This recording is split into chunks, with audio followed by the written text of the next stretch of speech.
Hi, David. Hi, Karat. One of my favorite questions that we'd like to share with our viewers, or perhaps tell them a bit more about it. What is risk appetite, and why would you say it matters? It does matter.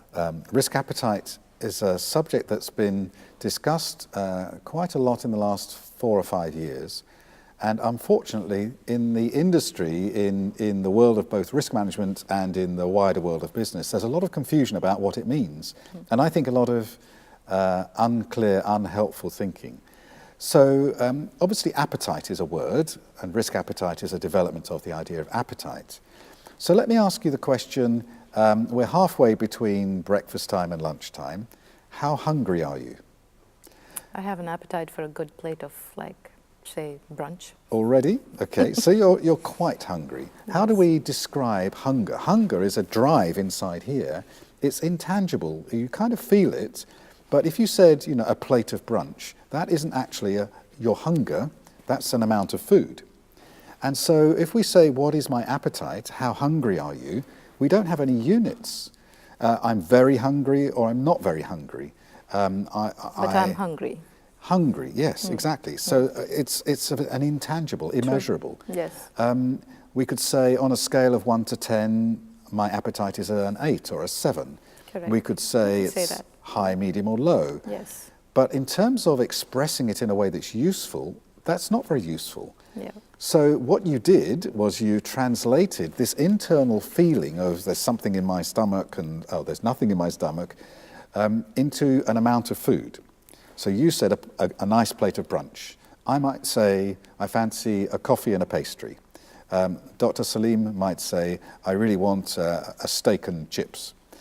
And what we're doing is we're using an amount of food as a proxy, as a measure of an internal drive that we can't see. You can't see hunger.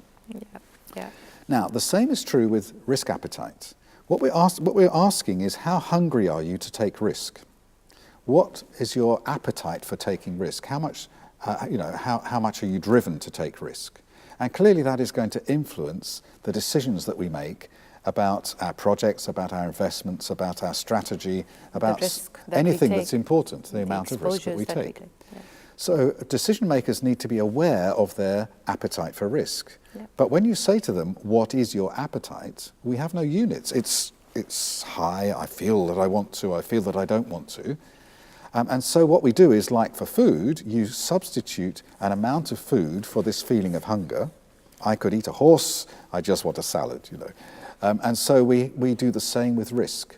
We translate risk appetite into an amount of risk. The amount of risk is not the appetite. The plate of brunch is not your hunger. It's an expression of your hunger that we can see and measure. My coffee and pastry is not an amount of hunger, it's an amount of food. And so the amount of risk that we take is not the risk appetite, it's an expression of risk appetite. And so we need to understand that there's something different about the external measurable thing and the internal drive that it comes from. The amount of risk I'm prepared to take, we call that our risk threshold. And so we have an upper and a lower boundary. So you would say, if my nice plate of brunch had a salad and some bread and some medse, and so that's enough. If it had a steak on the side, that's too much. If it only has a few lettuce leaves and one piece of bread, that's not enough. I'm not hungry anymore. Okay. But you have a feeling for the kind of boundaries of the amount of food that is suitable. For me, 1 cup of coffee and 1 pastry, that's probably okay. 2 cups of coffee and 2 pastries is better. I'm hungry now. Yes. And so we have this discussion about what the amount is that reflects the hunger. Yeah. Yes. So now risk appetite is then our drive to take risk in a given situation, which is intangible and internal, but we express it through risk thresholds, which are measurable, which we can then use to actually see, to help us to make decisions about how much risk to take in a given situation. Very nice. And could you also tell us, how do you, of course, in brief, I'm pretty sure it's it's something that you can do. How do you set risk appetite? Well, you don't set risk appetite. You can't set your level of hunger, can you? You can't say, I'm going to make myself more hungry or less hungry. You are as hungry as you are. What you do is you set the risk thresholds that express that hunger. So if you said, actually, I'm really, really hungry. I know it's only 10 o'clock in the morning, but I fancy 2 steaks and a big pile of rice and a nice pile of chips. Actually, that's not very helpful. That's not really good for you. It won't be good for your figure. It won't be good for your level of energy for the rest of the day. You know, it's a bad choice. So actually, you might find a level of risk threshold comes out of your initial appetite, which is inappropriate. And then we need to modify it. We need to set an appropriate risk threshold. And the same is true with the business.